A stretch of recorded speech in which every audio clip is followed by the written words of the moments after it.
Hi friends, ரெடிக்கு ஆசை சீரியலில் நாளைக்கு என்ன நடக்க போகுதுன்னு பார்க்கலாம்.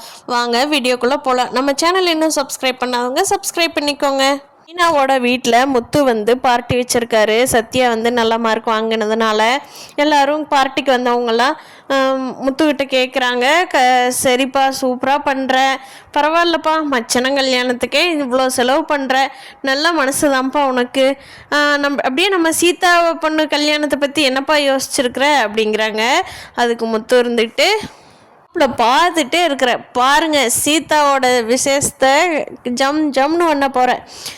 இந்த ஊரே மூக்கு மேலே விரல வச்சு பார்க்க போகுது, நான் பார்க்குற மாப்பிள்ளைக்கும் சீதாவையும் வச்சு அப்படின்னு சொல்லி பெருமையாக பேசிகிட்டு இருக்காரு. இதை கேட்டுட்டு இருக்கிற மீனாவுக்கு ரொம்ப உள்ளுக்குள்ள கஷ்டமாக இருக்குது. மீனா எதுவுமே பேசாமல் நின்றுட்டு இருக்காங்க.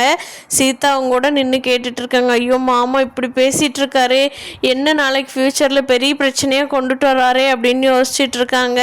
ரோஹிணி வந்து மனோஜோட அம்மாவை 1 லட்சம் கேட்டதுனால சரி இப்போதைக்கு நம்ம யாருக்கிட்டையும் கேட்க முடியாது, போய் சிட்டிக்கிட்டவே கேட்டுக்கலாம், அவங்ககிட்டவே போய் இந்த காசை கேட்போம், அவன் தான் நம்மளை ஏமாத்துனா, கேட்டு பார்ப்போம் அப்படின்னு சொல்லிட்டு ரோஹிணி வந்து சிட்டிக்கிட்ட போயிருக்காங்க.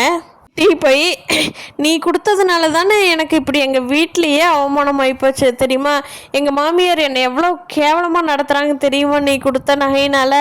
அது யார் திருடுனா, ஒழுக்கமாக அந்த நகையை அந்த நகையோட உரிமையாளர் வாங்கிட்டாங்க, எனக்கு நான் கொடுத்த 2 லட்ச ரூபா பணத்தை கொடு அப்படின்னு சொல்லி சிட்டிக்கிட்ட கேட்குறாங்க ரோஹிணி.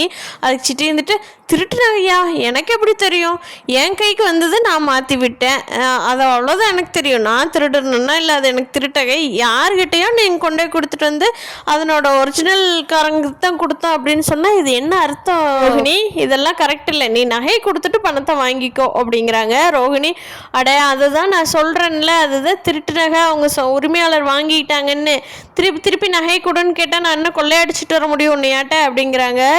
இப்போ நான் அதுக்கு என்ன பண்ணுறது, என்னால் ஒன்றும் பண்ண முடியாது அப்படின்னு சொல்கிறாரு சிட்டி. அதுக்கு ரோஹிணி, சரி எனக்கு 1 லட்ச ரூபா பணத்தை ஏற்பாடு பண்ணி கொடு, எங்கள் மாமியார்கிட்ட கொடுக்கணும், எங்கள் மாமியார் 1 லட்ச ரூபா கேட்டிருக்காங்க, கொடுத்தா தான் எனக்கு வீட்டில் நிம்மதியே அப்படின்னு சொல்லி ரோஹிணி சொல்கிறாங்க. சிட்டி, அது வேணால் நான் பண்ணுறேன், இந்த உன்னோட கணக்கில் நான் 1 லட்ச ரூபா எழுதியிருக்கேன், வட்டியோட சேர்த்து கொடுத்துரு ரோஹிணி அப்படின்னு சொல்லிட்டு கொடுக்குறாரு.